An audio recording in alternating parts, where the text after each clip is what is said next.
Hello बच्चों, जेपीआईसी digital study में आपका स्वागत है। बच्चों, आज के इस वीडियो में हम समुच्चय की प्रश्नावली 1.3 को हल करने वाले हैं। इसके पहले बच्चों हमने आप लोगों को प्रश्नावली 1.3 के इंट्रोडक्शन के बेसिस 2 वीडियो प्रोवाइड कराया था। नंबर पहले में मैंने आपको समुच्चय उपसमुच्चय वगैरह के बारे में डिस्कस करके दिखाया था। दूसरे में मैंने आपको अंतराल के बारे में बताया था। उन सारे कंसेप्ट का यूज़ करते हुए बच्चों हम आज एक्सरसाइज 1.3 को सॉल्व करने वाले हैं। वैसे मैंने आप लोगों से बोला था बच्चों कि आप एक्सरसाइज को सॉल्व करिएगा, तो आप लोगों ने किया भी होगा। जो आपको डाउट्स होगा वो सारे भी इस वीडियो में क्लियर हो जाएंगे।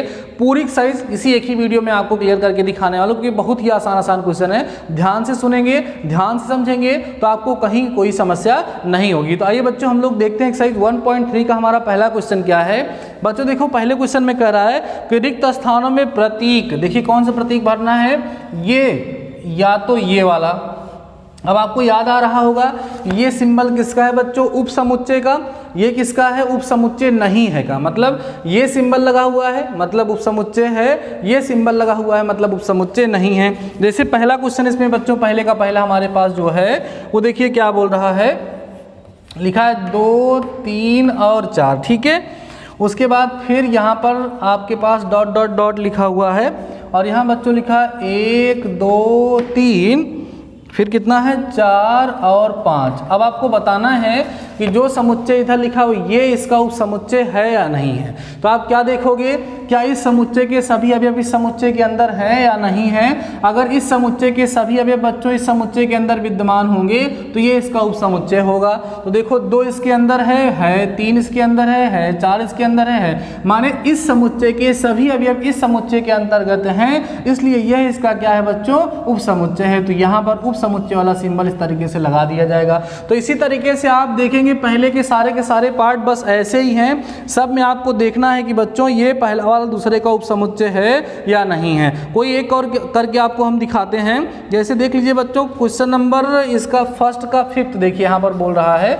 इसने कहा है, देखो क्या बोला है, एक्स सच दैट एक्स किसी समतल, ध्यान देना, किसी समतल में स्थित एक त्रिभुज है, में स्थित एक त्रिभुज है। ये पहला समुच्चय हमें दिया हुआ है। फिर यहाँ पर साइन लिखा है और बच्चों लिखा है एक्स सच दैट एक्स किसी समतल में एक स्थित आयत है, किसी समतल में स्थित एक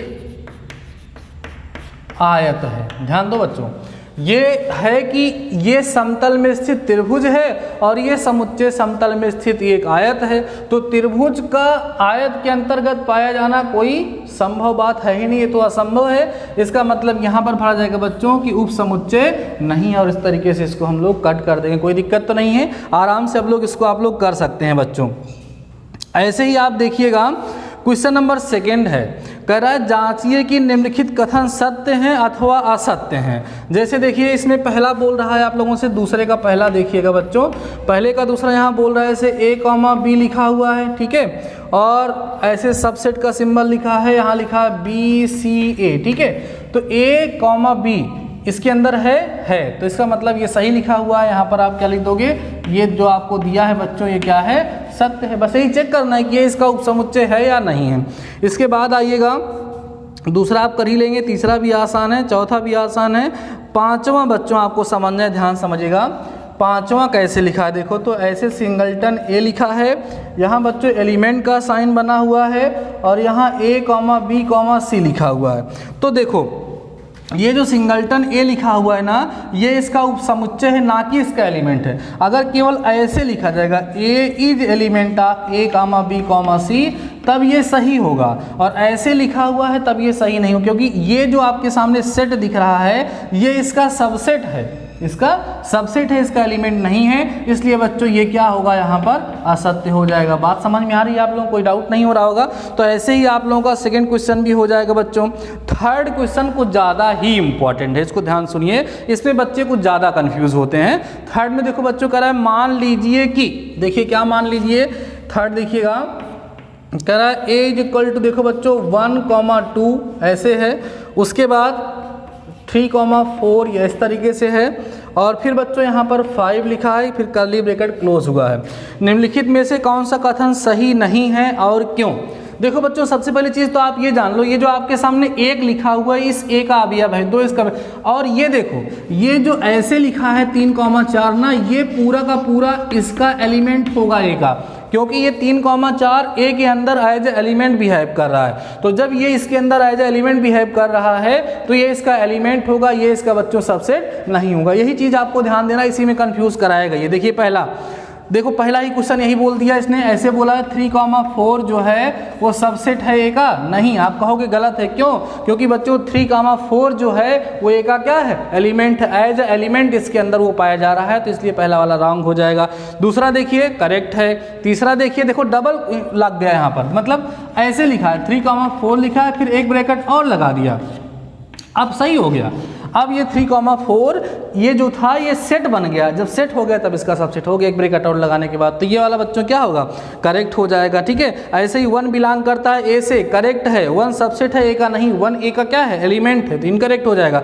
तो इस तरीके से आप लोग इसमें चेक कर सकते हैं। मुझे लगता है कोई समस्या आप लोगों को नहीं होगी, बहुत ही सिंपल सा क्वेश्चन है, सभी आप लोग कर सकते हैं। ठीक बच्चों, अब हम लोग आगे बढ़ते हैं क्वेश्चन नंबर 4 पर। देखिए जो सिंपल बहुत ज़्यादा क्वेश्चन है, उस पर ज़्यादा टाइम वेस्ट करने से कोई मतलब है नहीं, उसको आप लोग पहले से भी कर लिए होंगे, और मान लीजिए अगर किसी भी क्वेश्चन में आपको डाउट होगा तो आप हमसे पूछ ही लेंगे। क्वेश्चन नंबर 4 देखो बच्चों, लिखा निम्नलिखित समुच्चयों के सभी उप समुच्चयों को लिखिए। मैं ऑलरेडी आपको बता चुका हूँ, फिर भी जो कहिए वो कर दें। चलो 5 वाला कर दें। देखो बच्चों कैसे होगा, जैसे पहला है इसमें एक अवयव है तो 2 की घात 1, माने इसके कितने उपसमुच्चय होंगे, 2 उपसमुच्चय होंगे। कौन कौन होगा, 5 होगा और केवल ए होगा। ये आंसर हो गया पहले वाले का। ए कमा बी का मैंने कर ही दिया था, 1 2 3 का मैंने पहले कर ही दिया है, बचा कौन, 5। तो 5 का जब निकालोगे तो 5 माने रिक्त समुच्चय, कोई अवयव नहीं, 2 की पावर 0 माने केवल यही, तो 5 का उपसमुच्चय जब निकालोगे तो केवल 5 ही आएगा और कुछ नहीं आएगा उसमें। ठीक है, बात समझ गए। आगे बढ़ते हैं, कह रहा है बच्चों पी ए के कितने अवयव हैं यदि ए बराबर 5। पी ए में कितने अवयव हैं, ए बराबर 5। तो पी ए में अवयवों की संख्या का सूत्र आपको बताया गया था, एन पी ए बराबर 2 की पावर n, तो उसमें कोई अवयव है ही नहीं, तो 2 की पावर 0 माने 1 आ जाएगा। देखो ध्यान से, पी ए बराबर 5, ए बराबर 5, ए बराबर 5 माने एक ऐसा समुच्चय है, रिक्त समुच्चय है, उसमें कोई अवयव है ही नहीं, मतलब अवयवों की संख्या 0 है, तो 2 की पावर 0 लगा दोगे तो उसका मान कितना आ जाएगा, 1 आ जाएगा, कोई डाउट उसमें नहीं है, सिंपल हो गया ना, समझ गए। तो कितने अवयव आएंगे, पी ए में 1 अवयव आएंगे। ठीक है, चलिए अब हम बच्चों बात करते हैं क्वेश्चन नंबर 6 और 7 की। क्वेश्चन 6 और 7 जो है वो सबसे ज़्यादा इंपॉर्टेंट क्वेश्चन है, इसको हम लोग डिस्कस करके, क्योंकि मैंने आपसे बोला था बच्चों कि अंतराल वाले जो क्वेश्चन है वो एग्जाम में ज़्यादा पूछे जाते हैं और आगे चल के उनका यूज़ भी बहुत ज़्यादा होता है। सो अगला क्वेश्चन जो हमारा 6 और 7 है ये अंतराल वाला ही है, इसको अभी हम लोग करते हैं। ठीक है बच्चों, तो अभी आप लोग क्या करिए, जितना भी यहाँ पर मैंने बताया है, अगर आप लोगों को कुछ भूलने लायक लग रहा हो तो आप इसको नोट कर लीजिए। देन हम आगे करते हैं क्वेश्चन नंबर 6, 7, 8 और 9 के बारे में भी डिस्कस कर लेते हैं, फिर आसानी से एक्सरसाइज सॉल्व हो जाएगी। तो before that pause the video and note down. अब देखते हैं बच्चों क्वेश्चन नंबर 6 और 7। देखिए क्वेश्चन नंबर 6 क्या है हमारा, कह रहा है निम्नलिखित को अंतराल के रूप में लिखिए। मैं पहले ही आपको समझा चुका हूं, निम्नलिखित अंतरालों को समुच्चय निर्माण रूप से लिखिए। मतलब ये क्वेश्चन ना इस एक्सरसाइज के सबसे ज़्यादा इंपॉर्टेंट क्वेश्चन है, क्योंकि ये सबसे ज़्यादा यूज होने वाले हैं बच्चों। सो आप इसको बहुत ही ध्यान से सुनेंगे और समझेंगे। ठीक है, वैसे कुछ कराएंगे, कुछ आप लोग करेंगे, और इसके बेस में जितने भी क्वेश्चन आप लोग को एग्जाम्पल में या किसी अदर बुक में मिलेंगे उसको आप जरूर सॉल्व करिएगा। ठीक है, मीन्स इंटरवल के जो कंसेप्ट है वो अच्छे से क्लियर हो जाने चाहिए। तो आइए देखिए हमारा पहला क्वेश्चन क्या है बच्चों, कह रहा है x such that x belongs to real number. बच्चों मैंने पहले से ही आप लोगों से बोल रखा है कि ये जो अंतराल होगा वो वास्तविक संख्याओं के लिए ही यूज होता है। तो बोल रहा है x such that x belongs to real number, x is greater than -4 and less or equal than 6। मतलब जो x है वो वास्तविक संख्या -4 से बड़ी और 6 से छोटी या बराबर है। तो बोलो इसका आंसर क्या होगा बच्चों, इसका आंसर इधर ओपन इंटरवल लगेगा कि नहीं, क्योंकि -4 उसके अंदर शामिल नहीं है, और इधर बच्चों क्या लगेगा 6, और क्या लगेगा क्लोज इंटरवल, क्योंकि 6 उसमें शामिल है। ठीक है, बातें समझ में आ गई। तो ये पहला का आंसर हो जाएगा। दूसरा देखो बच्चों, यहां बोल रहा है कि -12 से बड़ा है, -10 से क्या है, छोटा है। तो -12 और -10 ओपन इंटरवल दोनों तरफ लगे, क्योंकि कहीं भी इक्वल टू नहीं लगा हुआ है। देख पा रहे हैं आप लोग। ऐसे ही बच्चों इसको देखिए आप लोग, यहाँ क्या होगा 0 शामिल है इसमें, तो इधर क्लोज लगेगा और इधर बच्चों क्या लगेगा, ओपन लगेगा। ठीक है, जिधर इक्वल टू का साइन लगा है उधर आप क्लोज लगाएंगे, जिधर इक्वल टू नहीं लगा उधर आप ओपन लगाएंगे, बस सिंपल सी बात है। यहाँ देखो दोनों तरफ क्लोज लगा है, ठीक है, दोनों तरफ इक्वल टू लगा, यहाँ क्या हो जाएगा 3,4 हो जाएगा। समझ में आ गया? तो सिंपल सा आंसर हो जाएगा, कोई समस्या इसमें आपको नहीं होगी। अब देखो बच्चों क्वेश्चन नंबर 7 जो है हमारा, उसमें क्या है, इसका उल्टा करना है। तो बस ऐसे ही इसको लिख डालना। देखो कैसे, जैसे मान लीजिए पहला वाला हम करें तो पहले को बच्चों समुच्चय ए से दिखा दो, लिखें x such that x belongs to real number comma x बच्चों छोटा है 0 से और बड़ा है -3 से, यही तो मतलब हुआ, इक्वल टू नहीं क्योंकि ओपन इंटरवल लगा हुआ है। देखो इसका सिंपल सा आंसर ये हो जाएगा। दूसरा वाला सेट मान लो बच्चों, इसको हम b से दिखा दो तो क्या हो जाएगा, x such that x belongs to real number x is less or equal than 12 and greater or equal than बच्चों क्या होगा 6 हो जाएगा। बात समझ में आई आप लोगों को नहीं आई? 6 या 6 से बड़ा, 12 या 12 से छोटा, यहाँ पर क्लोज इंटरवल लगेगा। ठीक है, अगली बात करते हैं सी वाला।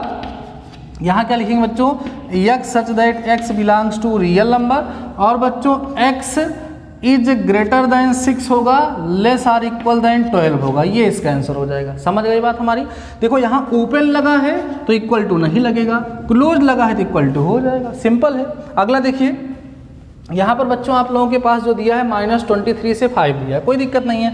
डी से दिखा दो, x such that x belongs to real number x is greater than -23, यहाँ इक्वल टू भी लगेगा एंड लेस देन 5, इधर इक्वल टू नहीं लगेगा। बस बहुत ही सिंपल से क्वेश्चन थे, आप इसको कर लेंगे। देखते हैं बच्चों बाकी 2 क्वेश्चन और बच रहे हैं जो कि बहुत ही आसान क्वेश्चन है। क्वेश्चन नंबर 8 देखिएगा बच्चों, करण निम्नलिखित में से प्रत्येक के लिए आप कौन सा सार्वत्रिक समुच्चय प्रस्तावित करेंगे? मैंने आपको सिखाया कि सार्वत्रिक समुच्चय एक ऐसा समुच्चय होता है जिसमें दिए गए सभी समुच्चय के अवयव विद्यमान हो, मतलब जो दिए गए सभी समुच्चयों से सुपर हो ना, उसी को हम लोग क्या बोलते हैं, सार्वत्रिक समुच्चय। तो 2 समुच्चय देखो यहाँ पर कौन बोला गया है, समकोण त्रिभुजों का समुच्चय और समद्विबाहु त्रिभुजों का समुच्चय। तो आप u बराबर यहाँ एक छोटा सा ले लीजिए, u बराबर क्या ले लो बच्चों, u बराबर आप लिख लो त्रिभुजों का समुच्चय। क्या ले लो, त्रिभुजों का समुच्चय। क्योंकि अगर बच्चों आपने लिया त्रिभुजों का समुच्चय, तो त्रिभुजों के समुच्चय में सभी आ गए, चाहे वो समबाहु त्रिभुज हो, समद्विबाहु त्रिभुज हो, समकोण त्रिभुज हो, न्यून कोण त्रिभुज हो या अधिक कोण, मतलब त्रिभुजों के समुच्चय में तो हर प्रकार के त्रिभुज आ गए। इसलिए ये आपका जो समुच्चय दिया है समकोण त्रिभुजों का समुच्चय, ये इसका उप समुच्चय होगा। जो लिखा है समद्विबाहु त्रिभुजों का समुच्चय, वो भी इसका क्या होगा, उप समुच्चय होगा। इसलिए बच्चों ये त्रिभुजों का समुच्चय जो हमने लिख दिया, ये इन दोनों के लिए क्या कहलाएगा, सार्वत्रिक समुच्चय कहलाएगा। ठीक है, आगे बढ़ते हैं। क्वेश्चन नंबर 9 में बोल रहा है बच्चों, a equal to 1,2,135, b equal to 246, c equal to 0,2,468 प्रदत्त है। इन तीनों समुच्चयों a, b और c के लिए निम्नलिखित में कौन सा सार्वत्रिक समुच्चय लिए जा सकते हैं? मतलब ऐसा समुच्चय देखो जिसमें इन सब के अवयव विद्यमान हो। पहले वाले में नहीं है, दूसरे में नहीं है, तीसरे में देखो 0, 1, 2, 3, 4, 5, 7, 8, 9, 10 तक लिखा है। तो ठीक है, a के सारे अवयव इसमें हैं, b के भी सारे अवयव हैं, c के भी इसमें। इसका मतलब ये हमारा थर्ड वाला आंसर जो होगा बच्चों वो करेक्ट हो जाएगा। देखो फोर्थ वाला भी करेक्ट लग रहा है, लेकिन इसमें 0 नहीं है, 0 छूट गया है, नहीं तो बाकी सब इसमें भी हैं। तो आपका ऑप्शन नंबर कौन सा करेक्ट हो जाएगा, 9 का बच्चों ऑप्शन नंबर 3 आपका यहाँ पर करेक्ट हो जाएगा। ठीक है, तो कितनी सिंपल एक्सरसाइज है आप लोग देख पा रहे होंगे बच्चों। इस तरीके से आप लोगों ने समुच्चय की एक्सरसाइज 1.3 को भी कंप्लीट कर लिया।